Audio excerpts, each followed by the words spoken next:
Hello, good afternoon. We're proud that all of you are here. I don't even think I need this. We're proud the city year people are here. We have some wonderful people who are interested in public service. And before I introduce some special folks, let me call out on our own Patrick Kennedy. Where are you, Patrick? Come on, all of you.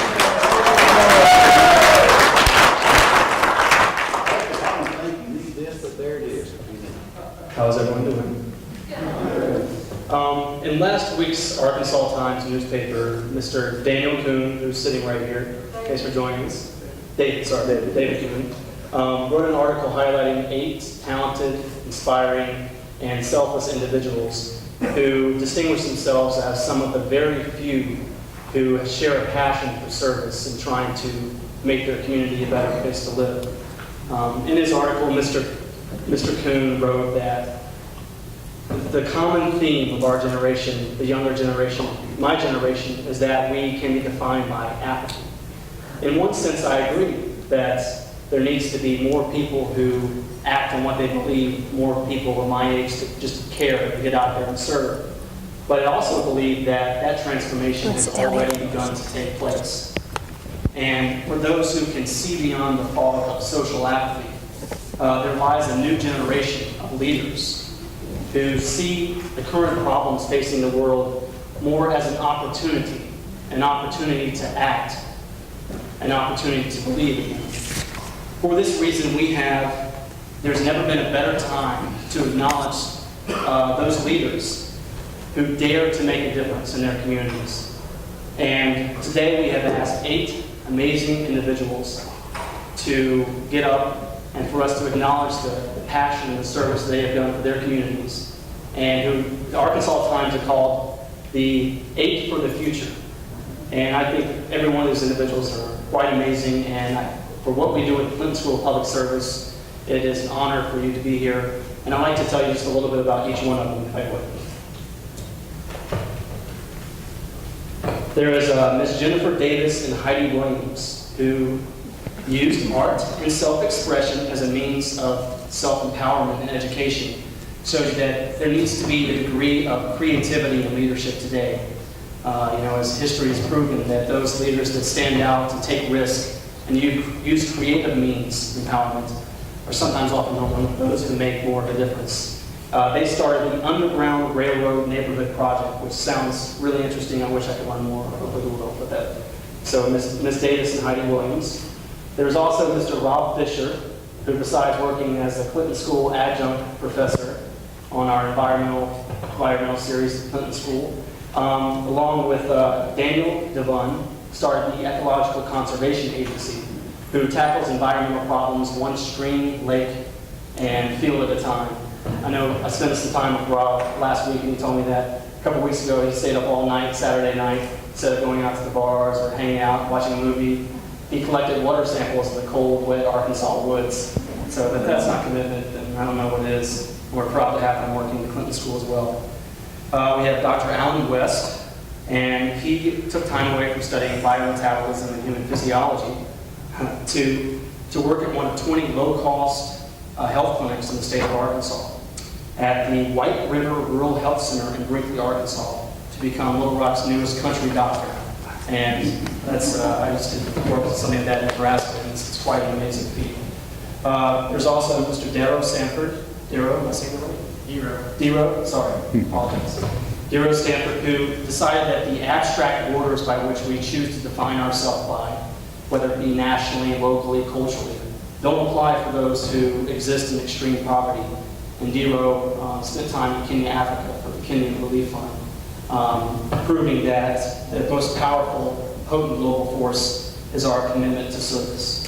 And then there's also Blake Rutherford, who his father tells me, besides being a great tennis player, and the lawyer Wright, Lindsay, and Jennings, helped create the Movies in the Park service, and has obviously served plenty of active other roles in the community of Little Rock. And Mr. Kuhn described him as one who shares a love for Little Rock. And I haven't been here for only 6 months, but I also began to love Little Rock itself. There is Beth Wiedauer, who works at the Rural Heritage Development Initiative Project, who is taking an active role in revitalizing small town America, demonstrating that the historical and cultural significance of small town Arkansas serves as the building blocks of this great nation. And lastly, there's Jessica Williams, who is the sole proprietor of Farm, showing us that a 23-year-old female can in fact run single-handedly a 1,300-acre soybean, wheat, cattle, and corn farm. So thank goodness for that. So if each of those individuals please stand up so we can acknowledge their outstanding.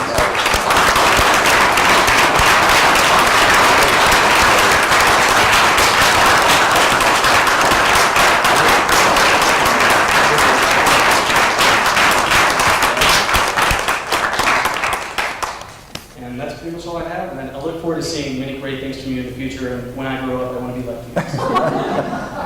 Great, thank you. And when I grow up, I want to be like all of you too. Okay, thank you so much. We're going to move right forward if we could. There's one more introduction I would like to make. In Arkansas, there's wonderful lawyers, wonderful and unique lawyers and law firms. One has done something lately that I think needs to be recognized time and time again because for me it is an inspiration. That is the Mitchell firm, and we have today 3 or 4 representatives from the Mitchell firm. When they reached their 50th birthday, listen to this, Scott, you're a lawyer from Chicago here with our school.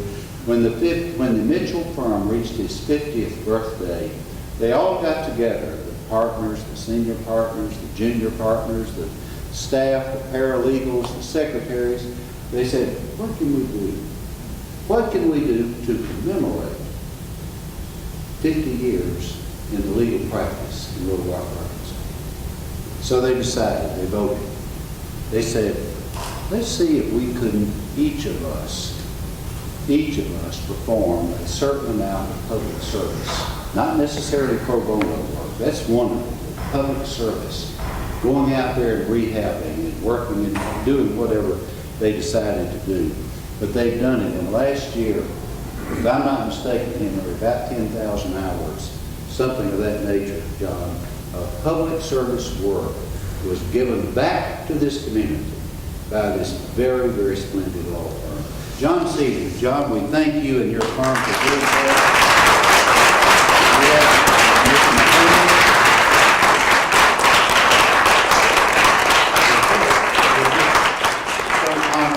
Jack, I believe that you're one of the founding fathers of this concept, I believe, too. And you're the managing director of the firm? Is that the managing partner of the firm? Managing director, managing partner. So thank you. This is really an inspiration. I've made a little talk recently at Wake Forest University Law School in North Carolina, and I used the Mitchell firm as an example of what lawyers in public service could be all about.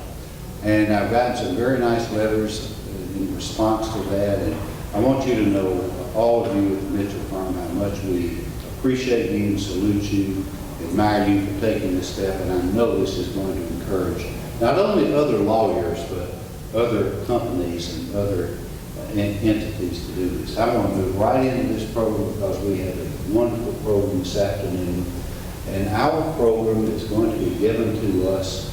We're going to all be participating here in the next few minutes.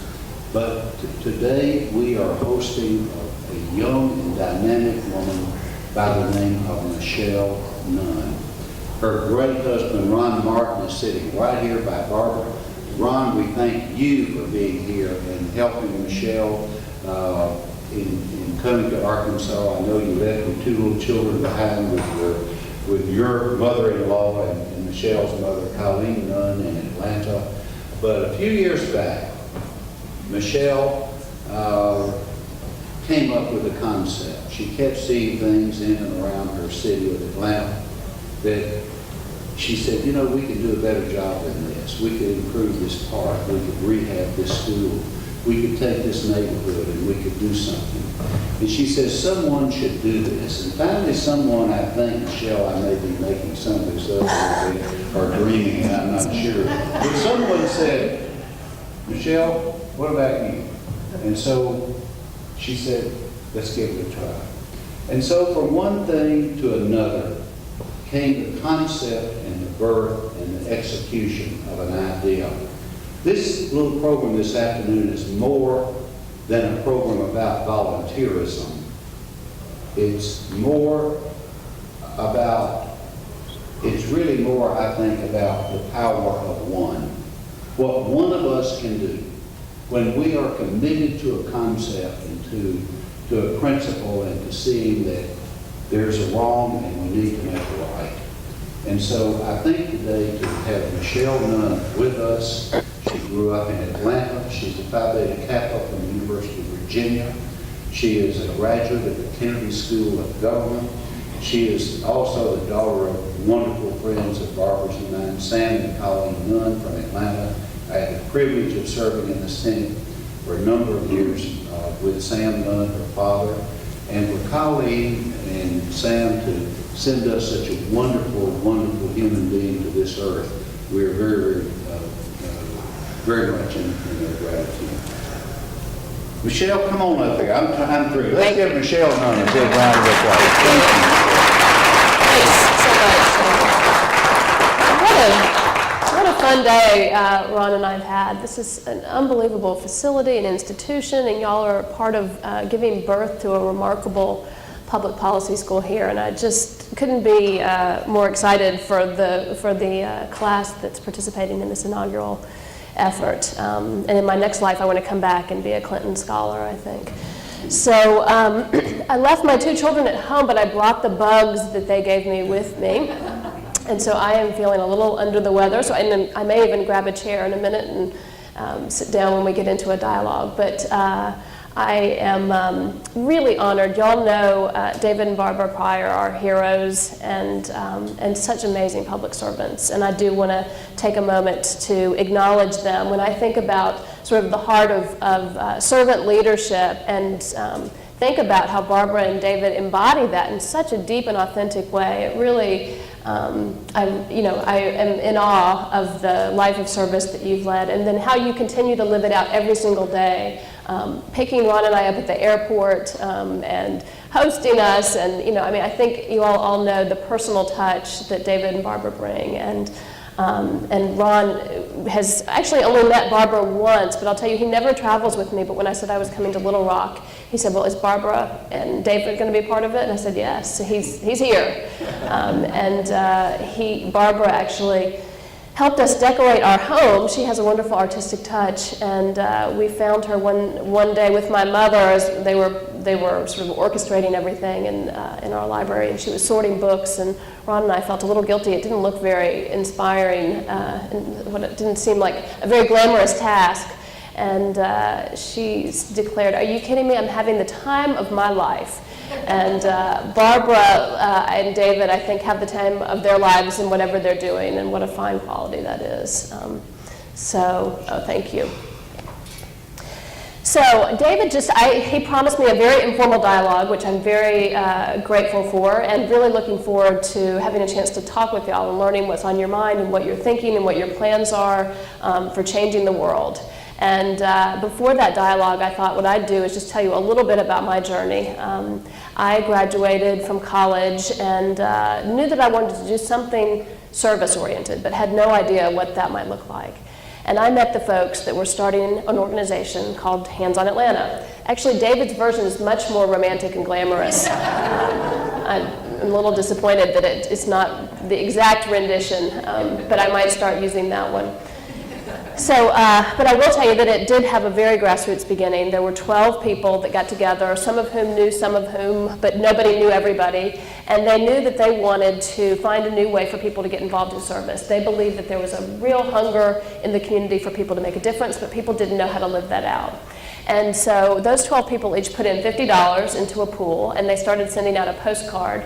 So I see some nods of recognition here from those of you all who are the 8 that are giving a damn and making a difference, because this is the beginning of how things get started. I think monumental things get started this way. And so those 12 people put in $50, and from there they started inviting their friends to participate in volunteer projects. The basic recipe was make it easy for people to get involved, give them a pathway, create a meaningful opportunity for them, give them some leadership, give them a pathway to start with direct service, but also to tackle some larger issues and to explore the issues that they were addressing as a tutor or as someone who was building a home. And so that recipe, I must say, with a lot of serendipity, I'd like to think it was a lot more intentional, but that recipe really picked up pace. And they got a $2,500 contribution, at which time they decided, well, certainly this is enough for us to hire a staff person. And so they found me. I'm quite certain, the only person they interviewed. And I started working 10 hours a week after I had graduated from the University of Virginia. And I was actually waiting for my Peace Corps application to come through. And I told, I think, Erica that I was still aspiring to do that in my senior years now. I'm going to bring Juan along. Basically, this organization has grown from that handful, those 12 volunteers, to, long story short, fast forward, I'd like to think it was a few years, but it was actually over 15 years. And last year, Hands On Atlanta organized and engaged over 100,000 volunteers in community service. And they did everything, they're doing everything from working in schools and helping remediate children who are not at reading level by the 3rd grade. They are looking at evacuees from Katrina and helping them one by one family by one, get their feet on the ground and start a new life. They are building wheelchair ramps. They are really covering the spectrum of involvement. So that is the story of Hands On Atlanta. And I thought what I'd do is just tell y'all a little bit of the story of my work, because I think it gives a glimpse into some of the challenges and opportunities that people face in a lot of different ways in starting a local organization. And now my work has turned to a national and international, to an international arena. So from that Hands On Atlanta, actually, and I think y'all will relate to this, organically this concept, this model started growing in other cities. And it was really happening at the same time. So it wasn't that Hands On Atlanta gave birth to it, it was actually New York Cares and DC Cares and others that started to do the same kind of thing. So we were responding to a sort of a trend and a need without even necessarily knowing exactly what it was. But we basically, about 4 or 5 years into our local work, got together with some of these other local organizations and said, let's form a national network. Let's figure out how we can share our story, how we can learn from one another and learn what others are doing from this network and sort of leapfrog some of the lessons that we've had. And let's also figure out how we can be proactive in helping communities that might want this kind of a model to come to their communities. And so fast forward 5 years, and we have now Hands On Network. We have now 56 organizations around the country and around the world now. And again, almost all of that organic. So I want to I don't want to leave the message that this is all orchestrated with some grand plan. There is so much serendipity at work in this, and sort of part of my challenge to the group would be to let that serendipity work its way through your lives and through your work. But literally, we're having people who started volunteering in Phoenix and then moved back home to Manila. So we have an incredible organization called Hands On Manila, who we are learning from, and some of our largest organizations are now looking to the lessons of what Hands On Manila is doing. We have an organization in South Africa, and Shanghai, and so Australia, and so really exciting growth, and lots of fun. And I think one of the lessons that we're learning, and I challenge y'all to think about, is I think as a nonprofit community, we still haven't figured out the global world in which we live, and how do we reconceptualize the work that we're doing in that global way. Because we didn't start out to say, let's go international. It started happening, and it's now influencing our work. So local, national, international. And I'll tell you that I'll just conclude this section and say that our work now is actually on the precipice of something that's slightly different and actually new for us. And it is not just organization building. We're aspiring to actually help create a civic change movement. And I know that many of y'all will have studied movements, and I know that we all look to the civil rights movement and others. But for our work, our hope is, how could we really change the civic landscape? How could we have a robust democracy in which people were doing direct service, but also bridging direct service with civic participation. I think y'all are all familiar with the interest that young people have, for instance, in direct service, but by and large, still a decline in rates of voter participation and writing your congressman and writing the letter to the editor. So part of our hope is how can we bridge that? How can we bridge the service to civics? And so this is very much an aspiration for us, but our goal over the next 3 to 5 years is to create 100 really dynamic civic action centers that are hubs for community change in their communities, where everybody knows that this is where you can go, and we're thinking about what would that look like, what would the synchronicity look like if we partnered with groups like City Year and really created hubs of change where people, almost a campaign headquarters for service and for change. So 100 civic action centers, 100,000 volunteer leaders. The key to our model has been engaging volunteers as leaders and recognizing the inherent and innate power that individuals have and that they want to express, if not as full-time public servants in their lives, to make a difference. And so we are setting out a strategy and a catalytic strategy to engage 100,000 volunteer leaders that will go out and lead others to serve and to change.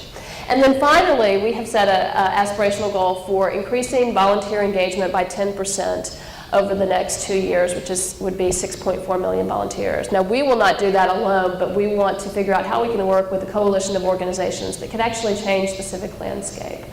So that's been my journey on in this work. I will say that it has been a wonderful and truly transformational personally journey for me.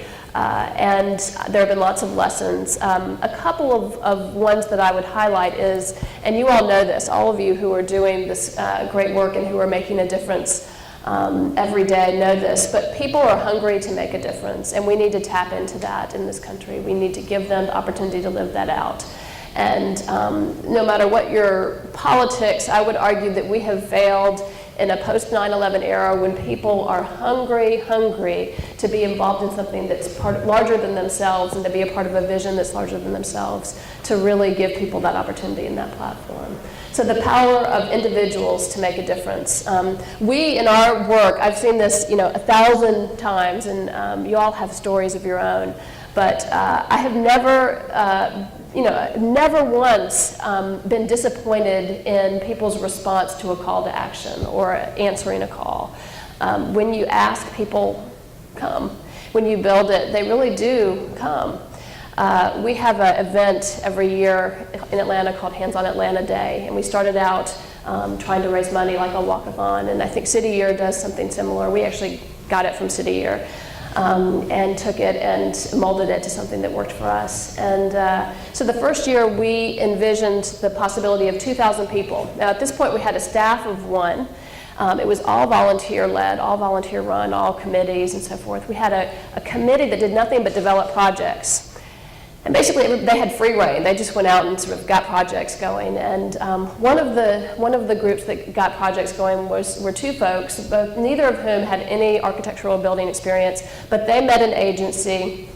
They met some folks that said that they needed, there was a need for low-income wheelchair ramps for homes. So people were sort of in their homes, stranded without the capacity to come in and out in terms of independence.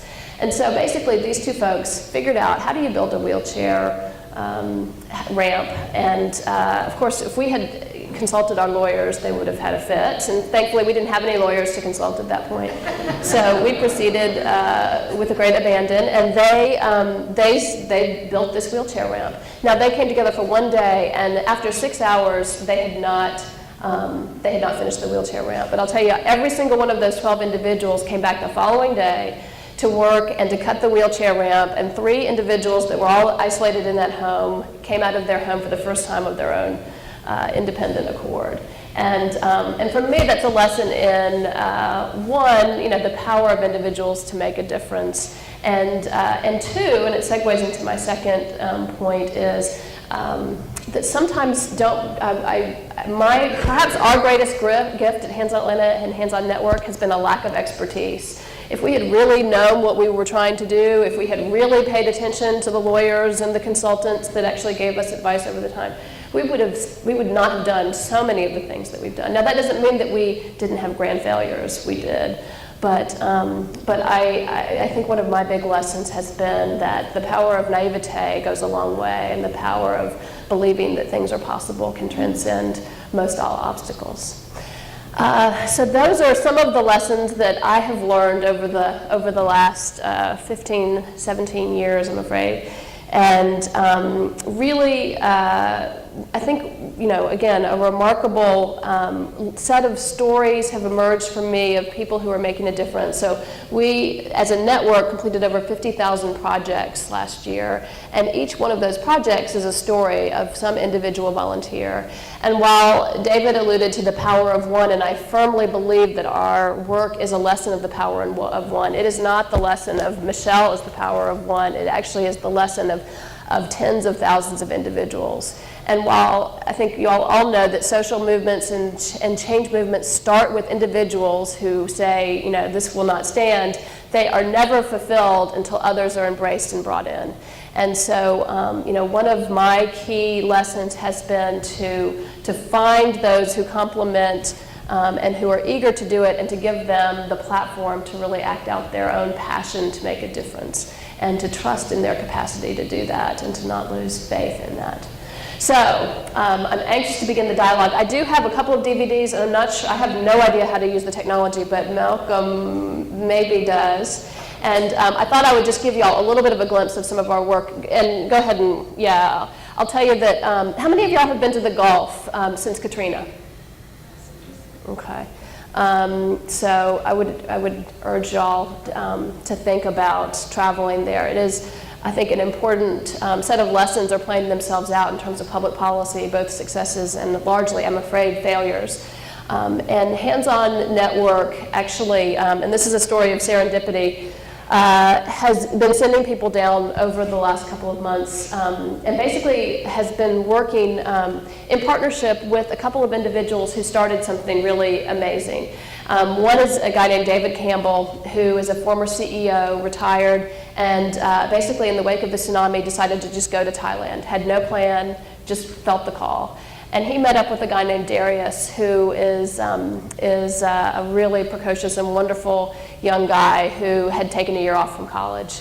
And together they basically, through the internet, started attracting people to just come and live in a base camp and start doing the work that needed to be done in the wake of the tsunami. So fast forward to the Gulf and Katrina, and they did the same thing. They flew down to Biloxi, had no plan, nobody told them what to do, and they set up a base camp. And ever since then, there have been 100 to 200 people that have found their way to the Gulf to live in this church basement, to sleep on the floor, to stay for a day or to stay for months. And they are literally taking street by street by street of Biloxi, and they're doing mold remediation, and they're tearing down people's interior homes so that they can start rebuilding, and they are really doing remarkable work. So this is a clip, if it works, of that McNeil Lair ran last week, and it's about 5 minutes. But I think it's a nice window. Go ahead, Malcolm, I'm just talking to kill time. Into the work of the Gulf, and also into the power of, the serendipitous power of individuals and people coming together to make a difference.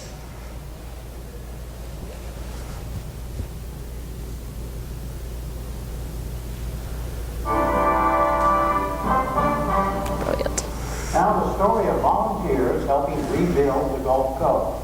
NewsHour correspondent Tom Beard reports from Biloxi, Mississippi.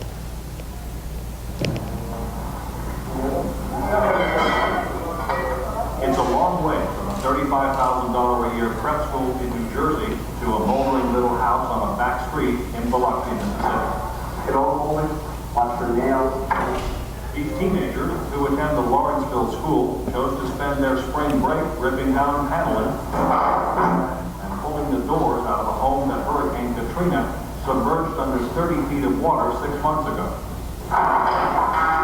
The so-called gutting is the first step in the process of rebuilding the tens of thousands of water-damaged homes all along the Gulf Coast.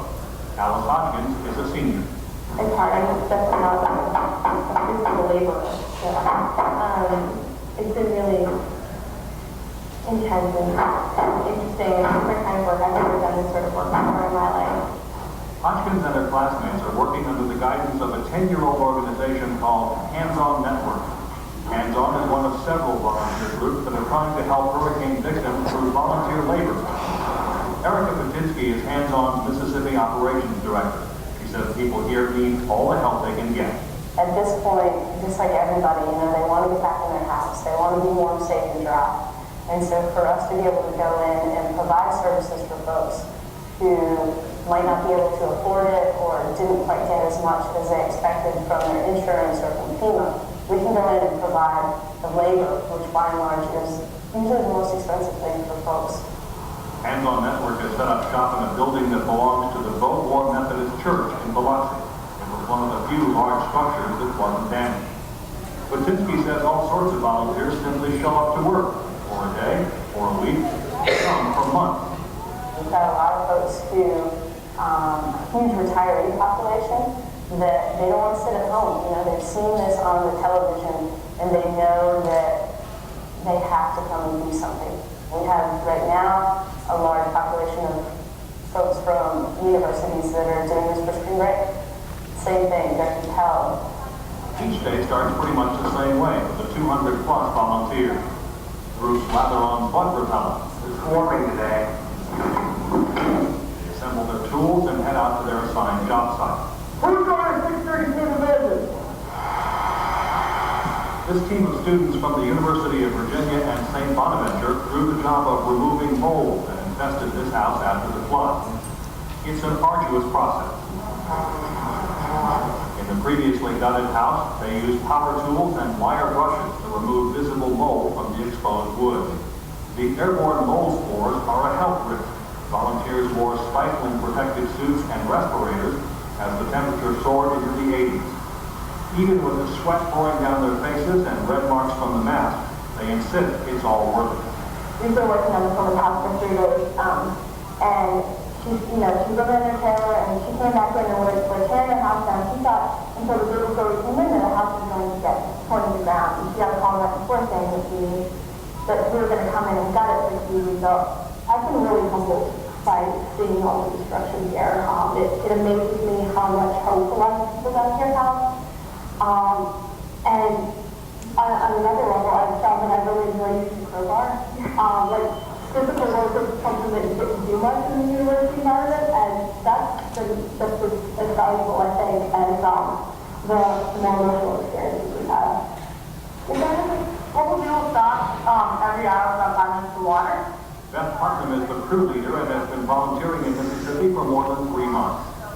For a while, there wasn't a lot of people understanding really what was going on. Up north or whatever, you think that it's all taken care of, or you think that, it's under control. So it's just sad to see the slow response and just people waiting and waiting and waiting. When the workday is over, everyone lines up for dinner, prepared by 3 Air Force cooks on loan from nearby Keesler Air Force Base. Hands-On provides food and a place to sleep for anybody who wants to work. But volunteers must bring their own air mattress and sleeping bag and pay for their own transportation to and from Biloxi. Accommodations are Spartan, the floor of the church building's balcony, or a tent out back. After dinner, everybody gathers to talk about the day's work and the work still to come. We all kick butt. And got a lot of jobs done. One of the teams ran into carpet underneath plywood, and I've never seen that. And that's 200 floors that ripped up. I've never seen carpet come from plywood. The faculty leader from St. Bonaventure University had a message for those who were staying and for those leaving. Something about this place is magical. I don't know what it is, but it really is magical. It makes us better people. Take that with you. When you go home, there's humane societies there that need help. There are poor people there that need to be listened to. This wasn't a 1 week time and then forget about it. This is a 1 week learning experience so we can grow from what we learned here. But Patinsky says there are some special skills that volunteers don't have time to learn, and she hopes people who have that knowledge will show up to help in the near future. We're looking for folks who have a craft or a trade, who like an electrician or a plumber or something like that, so they can come down and really provide some technical knowledge and know-how to lead groups of volunteers who might not have that skill. Hands-On Network has a commitment from Home Depot to fund the center for 2 years.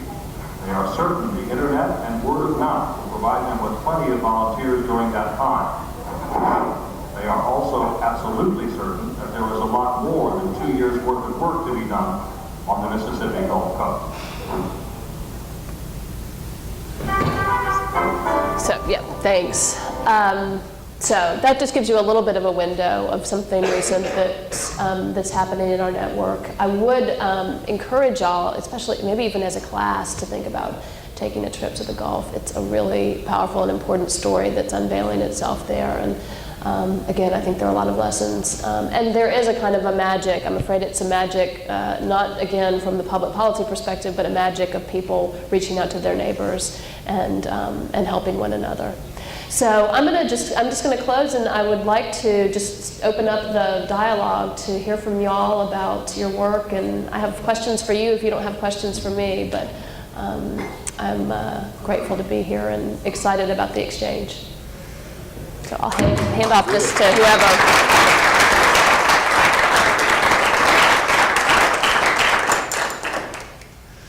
Anybody have a first question? Well, tell me, what, if I may ask a question, what was it at first, Michelle, that made you feel that you sort of had to do something? Did you see a particular thing in your neighborhood or Atlanta that you needed correcting, that you thought could be made better? What was it that was the trigger? What was the tipping point, as we might say? Well, I don't know that there was sort of a convergence of things. One thing is that I had the opportunity to volunteer and serve and be a mentor throughout high school and college and do this kind of thing. So I had an interest in that and felt great gratification. I will say it's not an entirely unselfish act. I mean, you all know the pleasure of serving. And so that had been always at work in my life.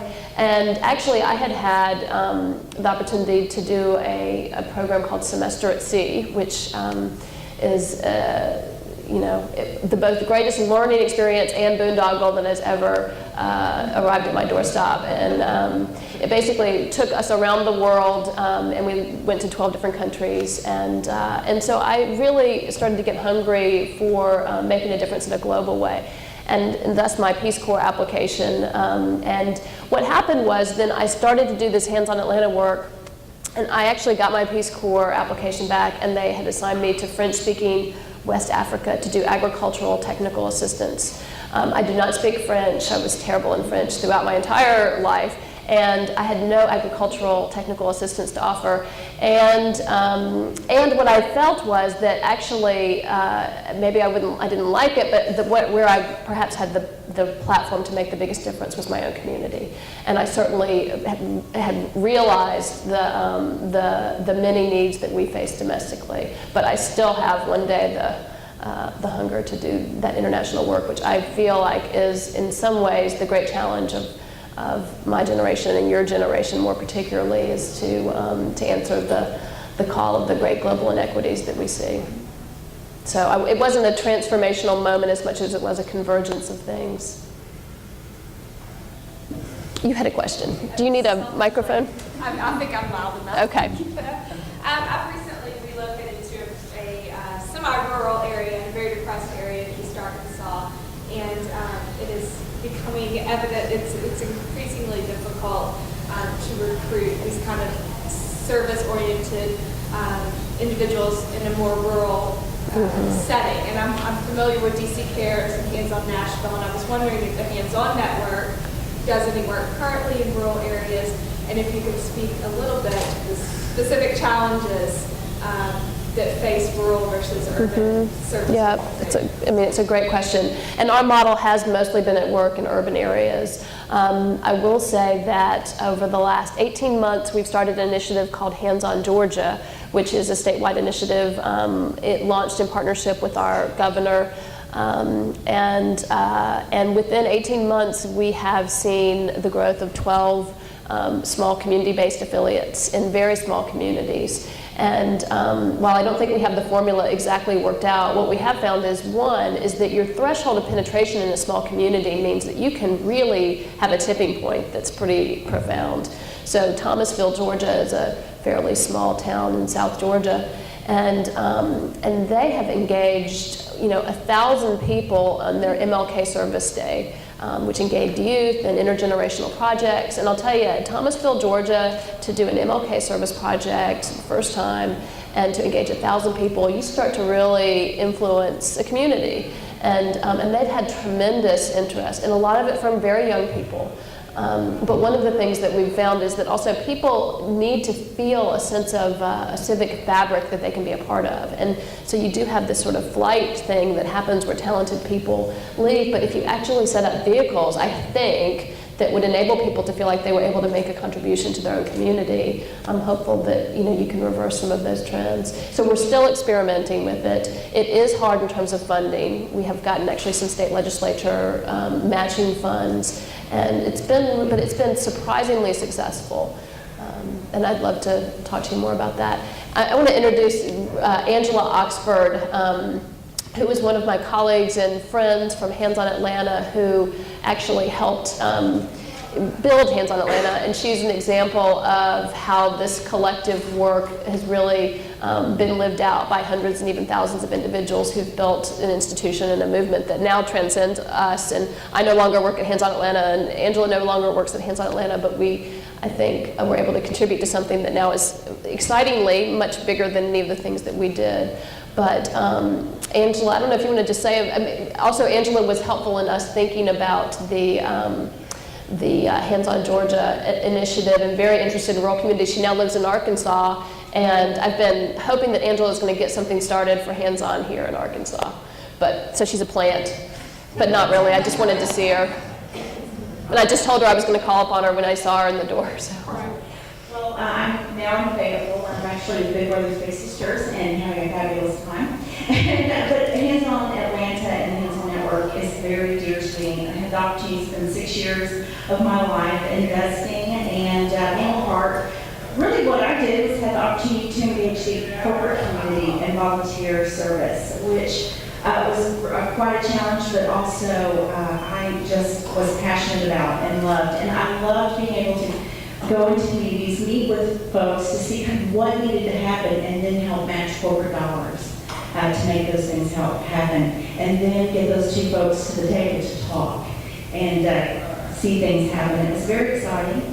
And it was always fun to kind of go through Atlanta and be able to see all the different things that we were able to do with corporate volunteers and community leaders working together. So I will always cherish my time there, and I'm grateful to be back in Arkansas investing here again.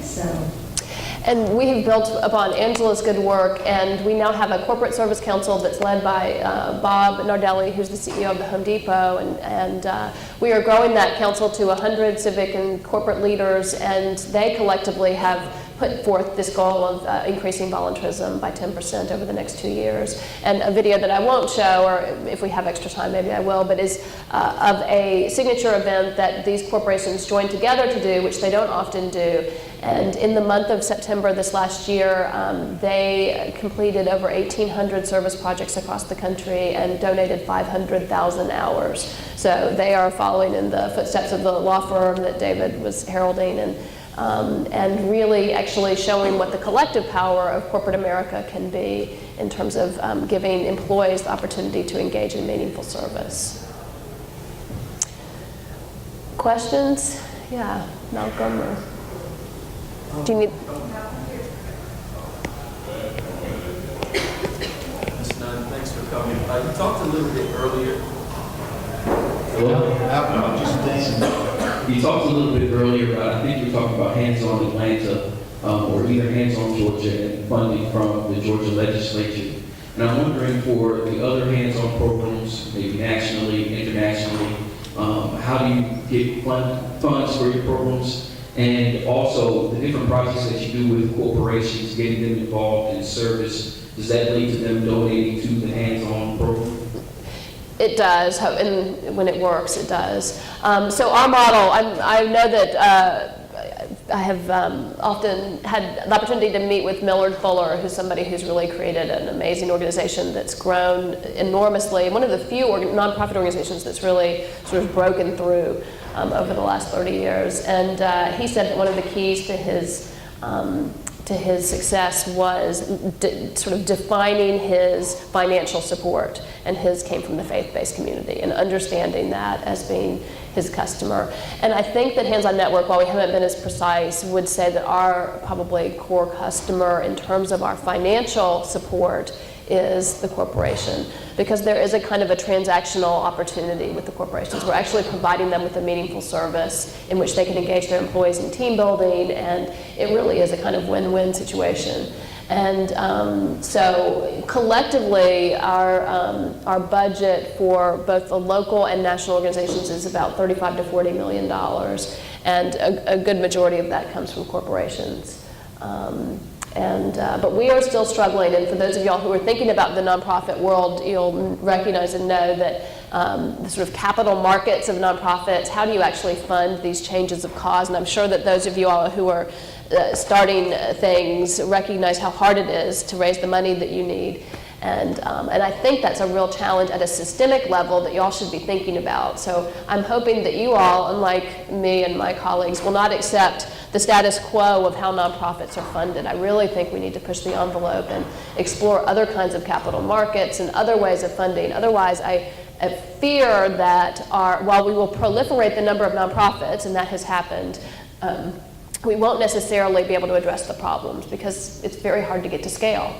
And so one of my other challenges for y'all to think about is bridging the gap between the nonprofit community and public policy.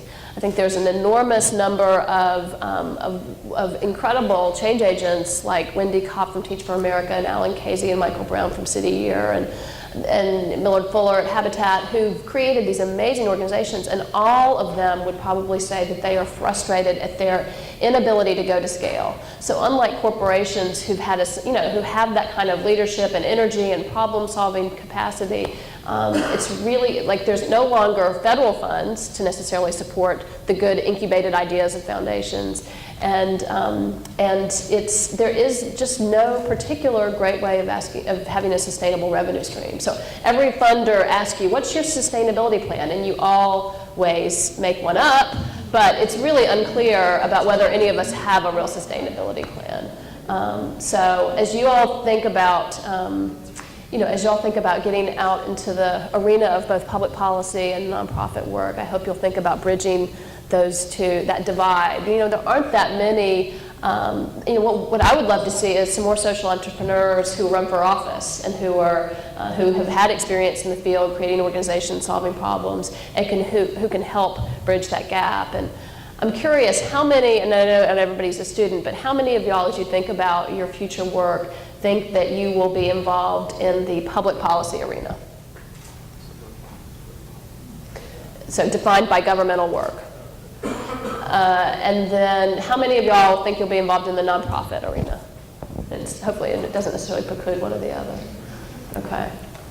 And how many of y'all might think about, you may not want to do this, anybody who's brave enough to say they'd run for office? Or think about it one day? A few? Yeah, okay. Everybody should at least think about it. Easy for me to say. Including you. I have thought about it.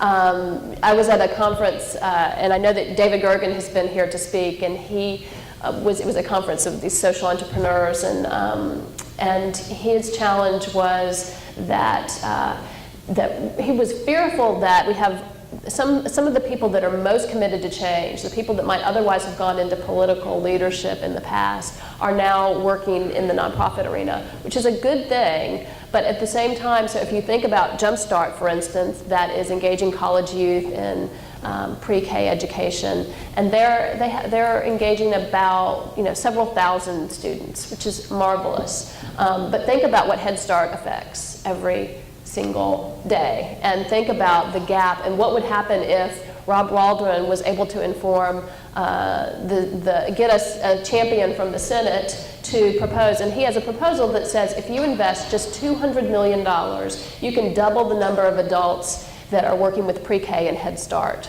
the kids in low-income pre-K. Now that's really powerful. $200 million is nothing in the grand scheme of the federal budget, and that could make a remarkable difference. So, but you know, he can't figure out how to bridge the gap between what he knows could happen and what he actually could help execute with federal dollars. So that was a long answer. So.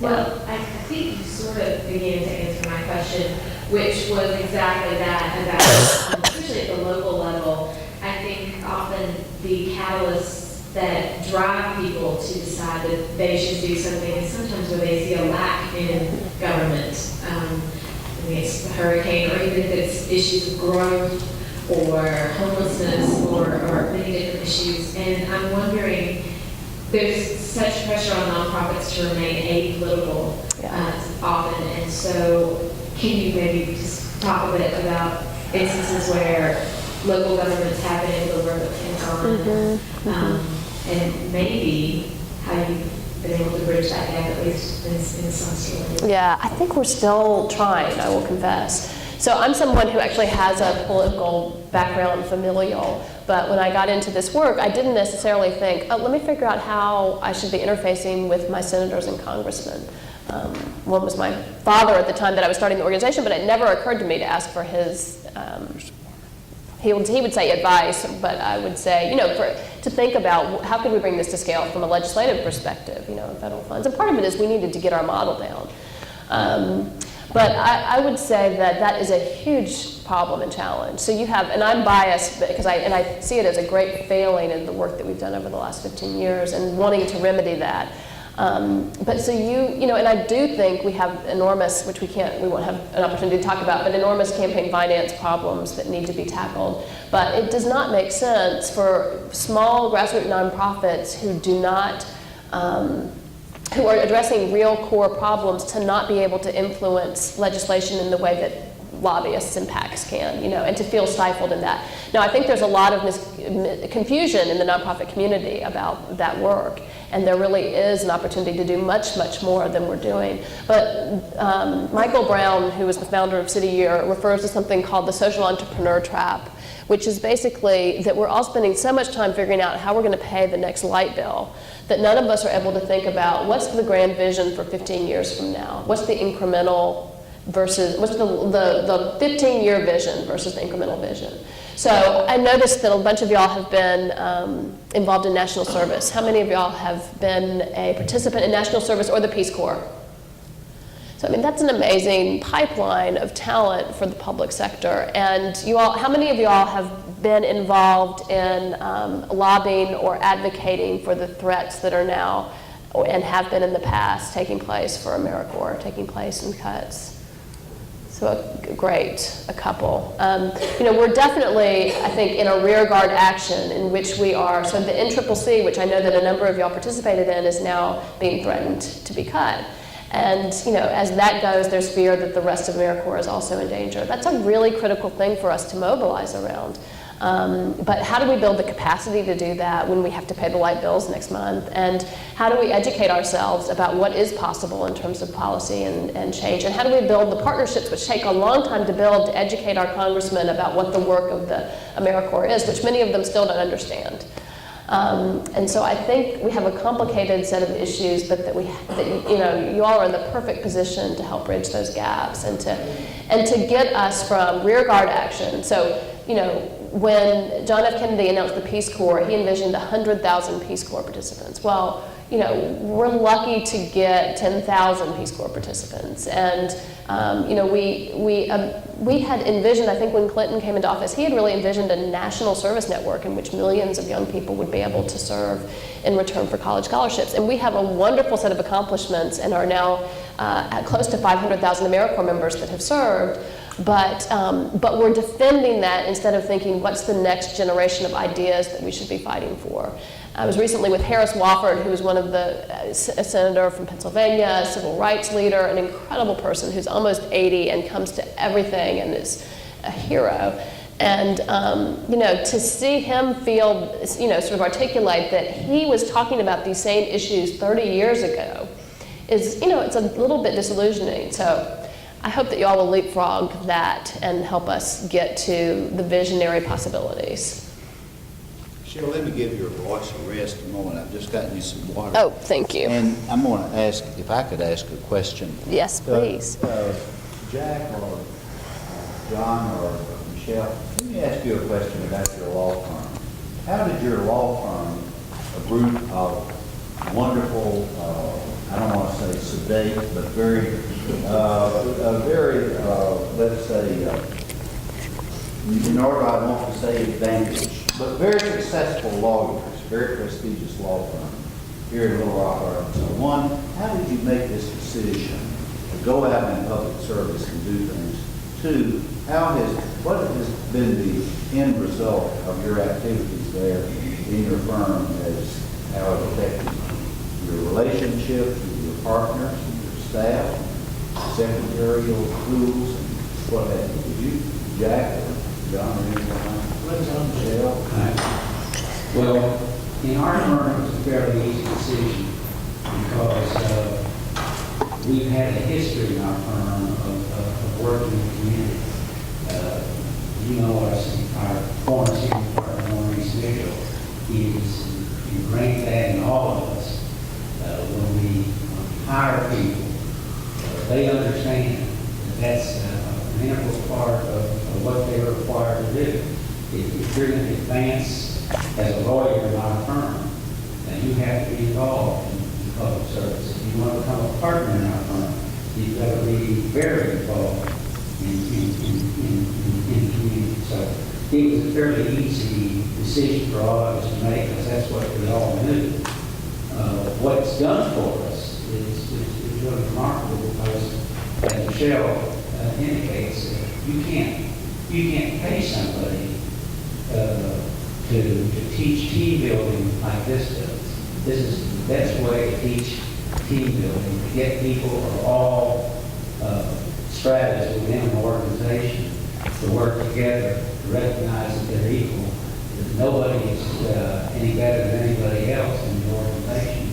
And so it's very helpful. It's very helpful for our firm in that regard. Jack, anyone else want to add, and then we'll come back? Sure, I was going to follow up on the team building concept that both John and Michelle mentioned, but in my case, I remember working on a habitat project and working on a door hanging crew with a paralegal and a secretary and two other lawyers. None of us had any idea what we were doing or how to get a door plumb and level. But we figured it out, and the symbolism there is in leveling that, as John alluded to, it levels the playing field for all of us. It gives us an opportunity to get to know people in a much different manner than we would in a day to all of us. So it was great for the firm.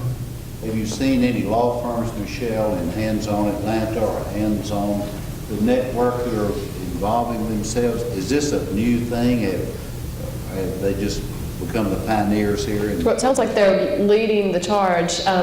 I know at Hands-On Atlanta, we've actually got something called Service Juris Day, which is a day dedicated to just legal firms coming out, and they create a bit of a competition among the firms and see how many people can come out. And Angela, you were instrumental in coordinating, but I think there are several thousand folks involved at one of these days. So I think that the legal community has definitely been a leader in this, and also has combined the good opportunity for team building and physical service, but also with the pro bono work, using your skills to really do influential both policy and advocacy and change work. So I think the legal community is doing great things. Other questions? You had one. My question goes back to your last response in terms of recruiting volunteers. And I have served 2 years with FCCC. Okay. And one of the biggest challenges we always faced in recruitment is, I guess, not necessarily competition, but if you go in to talk to a high school or people who might be interested in service, national service, during college or before they start college, is that there seems to be this oversaturation or saturation of opportunity, which isn't a bad problem that there are all these opportunities to volunteer, But in the nonprofit world, there also creates that level of competition between same services or duplication of services. Yeah. As a networker, as you begin to build a network, how do you kind of facilitate that collaboration, but then also not make it so overwhelming for the average community volunteer who just doesn't know where to start? Right.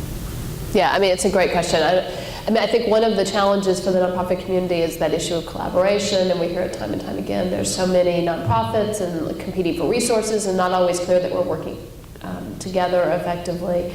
I think if I was recently at this event for the USA Freedom Corps, which is what Bush announced for his umbrella for service, and there was a sort of a sign of all of the different federal volunteer programs. It was so confusing. Even I couldn't figure out. And so I do think we have this messaging problem.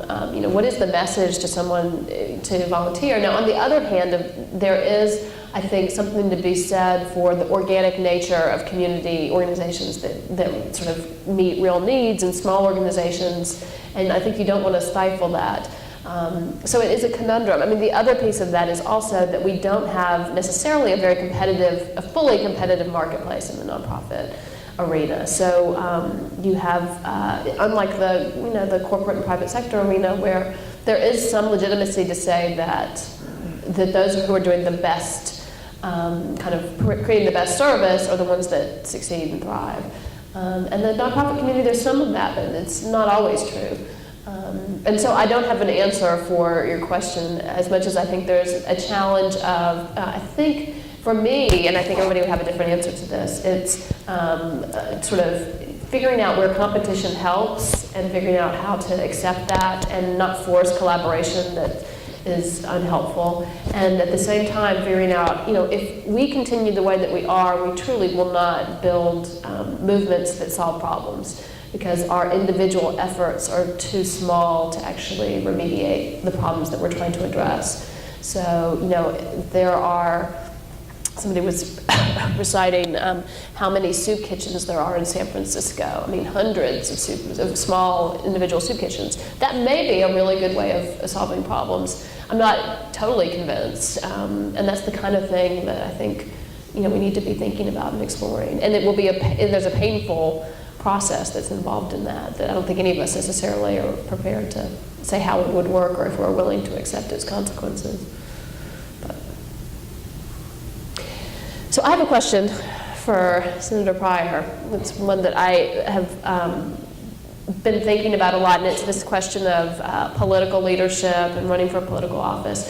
You've now crossed every sector, so you've been in the education world, you've sat on boards for nonprofits like Heifer International, you've served in the Senate, you've served as governor, you've served on corporate boards. For those of us who are wanting to make a difference, can you talk to us about where you felt the greatest sense of efficacy in points of leverage in terms of making change? Well, that's hard. I don't know, I have to think this out a little bit. But let me start by saying that a poll, a survey at the Institute of Politics at Cambridge, at the Kennedy School, over the last about 4 or 5 years, a national survey has taken place out among 800 college students, taken at random. The question is this: do you like politicians? No. Do you trust politicians? No. Are you going to run for office? No. Do you think that public service, do you think that politics is a great form of public service? No. But do you want to perform some type of public service other than in politics? Yes, by about 78%. People don't want today, like in my generation, people wanted to get out of school and start running for governor, or running for the Senate, or running for president, or what have you. Now the old joke is, the mother says, oh, I'd love for my son to be president, but I don't want him to be a politician.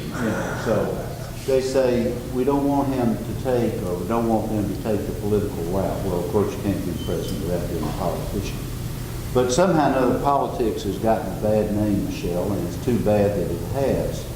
because truly, I have always thought that politics was a very, very noble calling. Your father, I think, was nobly called into the political arena, and I think he made it so much better. I think your father is today out across this world trying to destroy nuclear missiles that are going to get into the hands of the wrong people. He and Ted Turner have combined in an organization now. It's called Nuclear Threat Initiative. I believe that's in fact, Barbara and I used to kid Sam Nunn, your father, about you would call his office in Washington, and someone would answer the phone and they'd say, "Nuclear threat." Well, come on, let's get another way to answer it. But Michelle, I don't know, that's a hard question. I like to tell people that I've been a governor and a senator and a congressman and a state representative or whatever, but you know where I felt like I was really felt like I was doing some good is when I was in the state legislature. I loved it. There were no filters between myself and the people that I represented 100 miles from here down in Washita County and Camden. There was no staff. I didn't have one staff person. I read every letter. I answered every letter. Or if I couldn't answer the letter, I'd call them back. It was a direct participation. It was a direct conduit between the elected and those who elected you. And I always thought that was a very pure system of democracy that I think that somehow we're losing that today. And I just think that that's so important that we don't lose that. And I think that we've lost a great deal of that. Of course, you've mentioned money. If we don't get money out of the political system, it's going to destroy us. We have got to get money out of these campaigns. And I'll go ahead and say that I know this is a radical idea. I don't know how you deal with the issues like Abramoff. I don't know how you deal with the campaign finance stuff and try to get around all of that until you have federal financing of campaigns. I just don't know how you do it. I don't think there's another way to find an answer to this very great dilemma. I'm not answering your question very well, except to say I think politics is a noble calling. There are many, many other ways where we can make contributions. This man right back here, Hezekiah Stewart, no one in this state has touched more people than this man right here. And he's doing it every day, where we may go out on Saturday morning and do a couple of hours of volunteer work. This man's out there every day. And those are the type of people that inspire us to do more.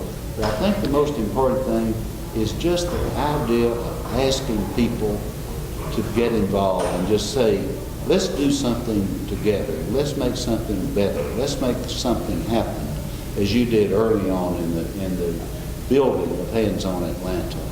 And I bet you can remember some of those people that you asked. You didn't think you had a chance of getting, and when you asked them, all of a sudden they were there the next day. It's really amazing how it's the desire of being wanted and needed, and I just commend you for what you have done and the inspiration that you've given thousands of others around the country. And I commend people like Hezekiah Stewart and many, many of those in this room who've done special things.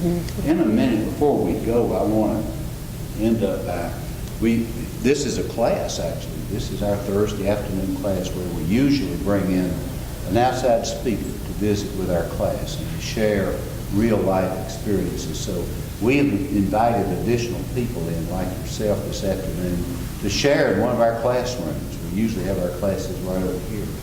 But before we go, I do want you to see our students. I want you to meet them as you leave. I want you to shake their hand and ask them where they're from and whatever, if you haven't already. But most importantly, I'd love for them in a moment to tell you what their areas of volunteerism will be this summer, June, July, and August. Fascinating. And I think this is a very exciting thing. And it's a result of a lot of people working very hard, raising enough money to send our students around various corners of this country and the world. And before we go, Michelle, if we could let them share with our audience and with you what they're going to do this summer, which I think emanates from the spirit of the Clinton School of Public Service. We'll get to that in a little bit when you finish. First, thank you, Senator Prime, for that recognition and being a minister on Pastor Katie this year. So my question to you is, motivation and inspiration is very important to getting people involved. And how much of your religious upbringing would you be willing to admit is really at the heart of your inspiration and motivation to move in this direction? And the other thing is, why is it so difficult for those of us who come up with ideas that is impossible for us to think on our own mind? How do we do that? It's a great question. Well, a lot. I would say that a lot has been influenced by that. And it's funny that you call it out because I don't talk about it when I'm going to audiences, but that has, I think that understanding of the ethical root of my beliefs is at heart. What motivates me and what makes me believe that service is, the greatest calling. And so, it's interesting too that I had a fellowship with the Kellogg Foundation for 3 years, and my topic of exploration, I was given the opportunity to study anything that I wanted for 25% of my time, which I encourage everyone to do, even if nobody gives you money to do it. It's just amazing. Think about what would be the one question that you would like to answer in your life, and figure out how can you go spend time asking people, because people it wasn't the formal structure of the program as much as it was just the invitation for us personally to go and ask people questions. And my topic of exploration was the service and social justice across faith traditions, and how this is a common denominator across every faith. And so I was able to travel to Northern Ireland and the Middle East and South Africa, and was asking everybody that I met that was involved in social justice and service how faith played a role. And almost uniformly, people were able to hearken back at that. Even if they had lost faith at some point or were agnostic, they sort of pointed to that moral upbringing as a motivation for their service. So I think it's a really powerful thing that we don't utilize most fully. And I think for us, one of the challenges is also how do we engage the faith-based community as institutions to really use their power of organizing to make a difference. And I know that you're doing that given the recognition that you've received. So thank you. So let me just close with a couple of just quick stories, because it amplifies David's point. And they're in some ways trivial, but I think they, when I was thinking about my remarks, I was just, you sort of go through a window of time in which you're looking back on things. One of our Hands on Atlanta days in which we were organizing it was at that point about an 8,000 or 10,000 volunteer project day. We were, for whatever reason, woefully unorganized that year. And basically we were in a strip shopping mall where our office was, next to a movie theater. And it started at 7, 8,000 people were going to show up, and we had literally dozens of wheelbarrows that hadn't been assembled. We had tools that they were still in boxes. It was a disaster. I was only able to I was at the point where I just basically went to the bathroom and just sat there. And the rest of my staff was able, thankfully, to regain their composure and figure it out. And what they did was, we had a movie theater that was right there, and people were getting out of the midnight movie. And everybody that came out of the midnight movie, we asked them to come and help us assemble wheelbarrows and tools. And you would be amazed at how many people came out of the midnight movie and spent the rest of the night putting together tools for our Hands on Atlanta Day. And so for me, it's always been a nice illustration of don't be afraid to ask. It's really incredible. And the second example, it actually comes from another service event, and we had hundreds of projects going on that day. And not every one goes well, and one of them, basically a group was supposed to be there and only one person showed up. And so we basically had somebody that was going around to all the projects, and they said, there's only one person here. But we had thousands of dollars worth of materials that were there in a community, and so it was one of those painful, agonizing, we'll have to cancel. Just tell them to go home, and we'll figure it out later. And we got a call a couple hours later, and what had happened was this guy had just said, no, I'm going to keep working. And he had kept working, and people in the community had seen him, and basically it was like a modern day loaves and fishes. By the end of the day, his project was completed. Literally dozens of people had made it happen. And so it was a great example of how people influence one another in subtle ways without even recognizing the power of their own contributions. So, thank you all very much for the inspiration that you provide to so many and for your leadership. And I think we want to hear from you all about what you're going to be doing this summer, which sounds really exciting. So, Scott, pass why the... don't you start? Tell them what you're going to do this summer. Let's give them a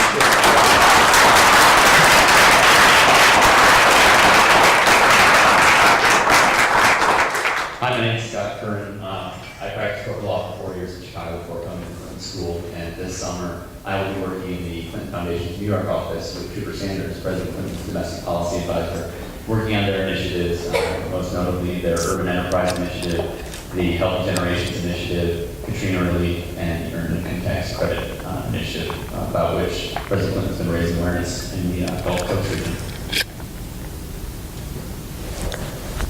My name is Dawn Zekas. I'm from South Dakota. Prior to coming to the Clinton School, I served in the AmeriCorps Vista program, working on service learning and civic engagement issues.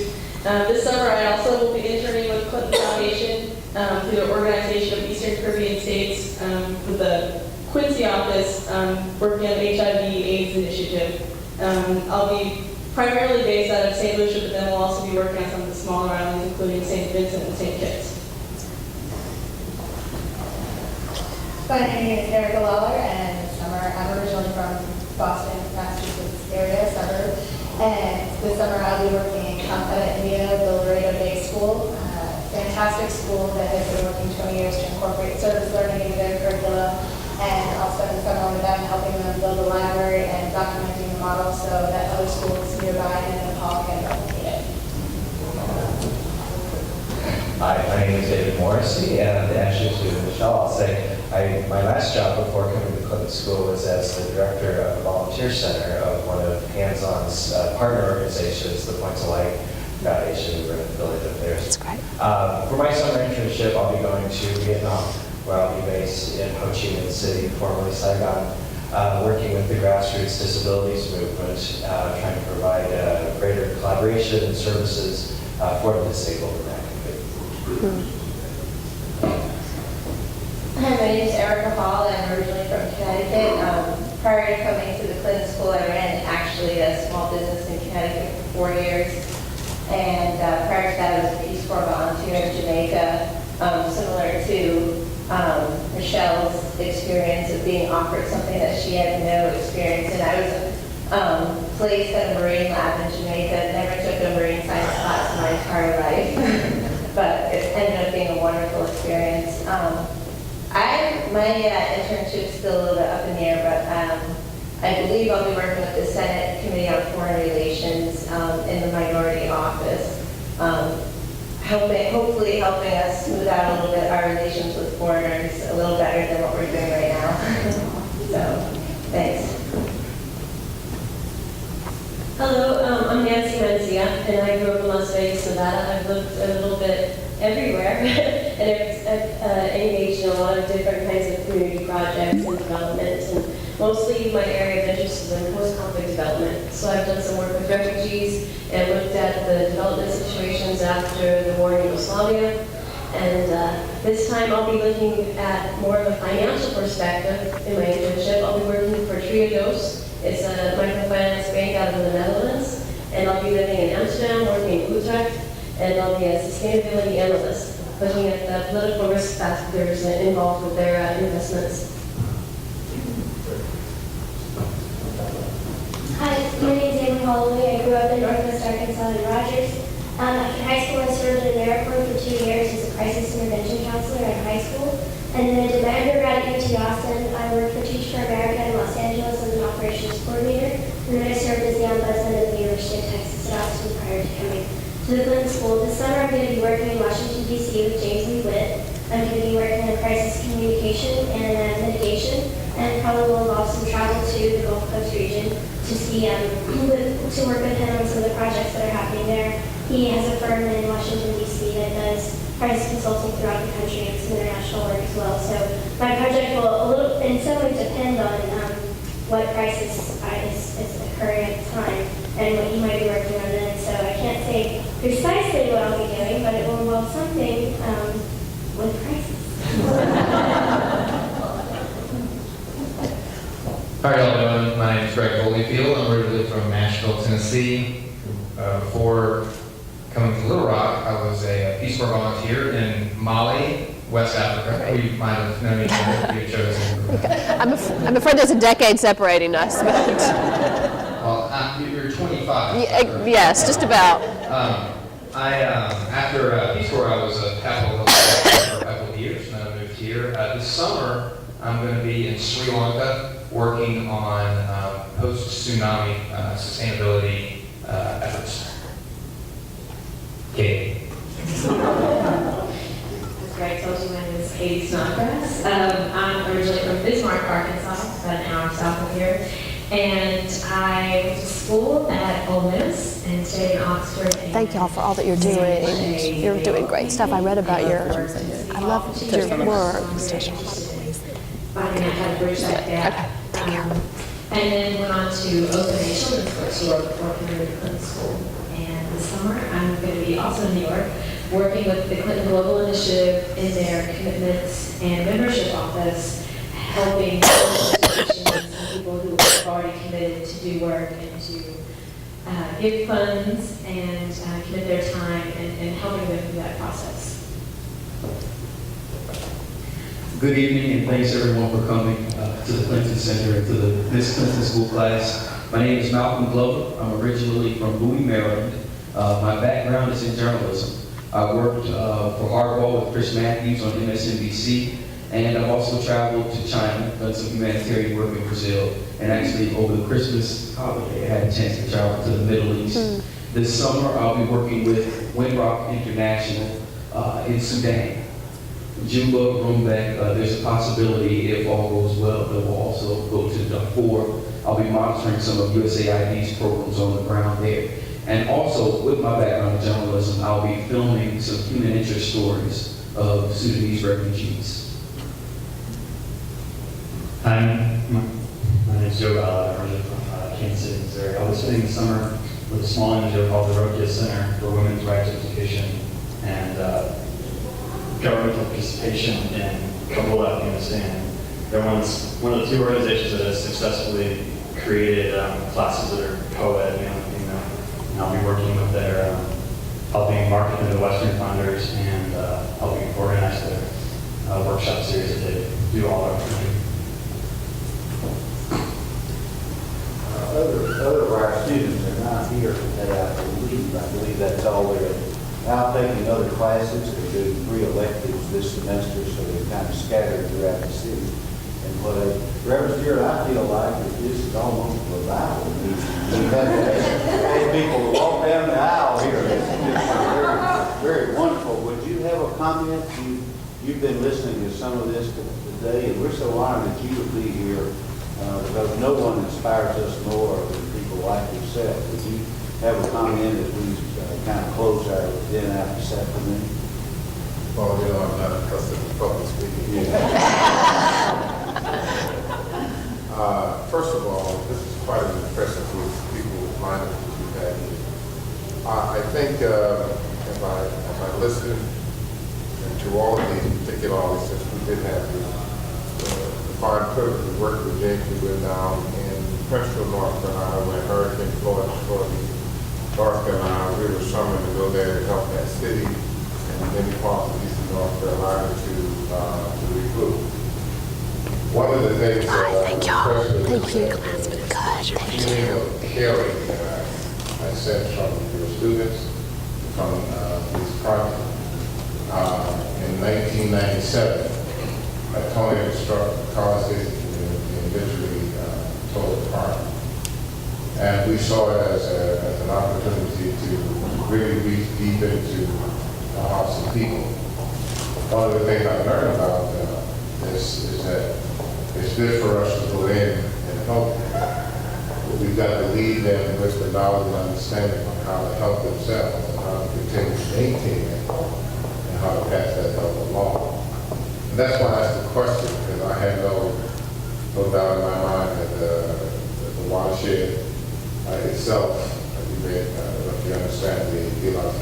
it's an event or a series of events which releases new ideas and gives new directions to people in the course of their historical development. And it depicts the Exodus experience of the Hebrew people when they were in Egypt, they were slaves, when they left, they were wandering people, and that indicated a watershed experience in their life. And that's what I've been hearing here, some watershed experiences in your life. And I'm looking forward to maybe the privilege of hearing of some of your results of some of the extraordinary work that you're going to be doing. And of course, I shouldn't think any less than that to have David Pryor involved, because he's an extraordinary person himself. And I think it was wise to solicit him to work at the school. But above all, I have, go ahead.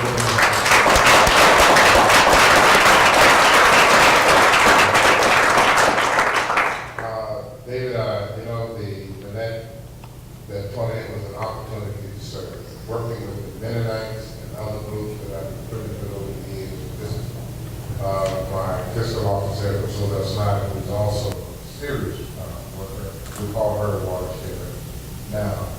Is that if you love people, I mean, if you really go in and love people, you have a way of stirring up the very best in them. And when the best of you, the best of them get together, the only thing that can come out is the best result. Thank you.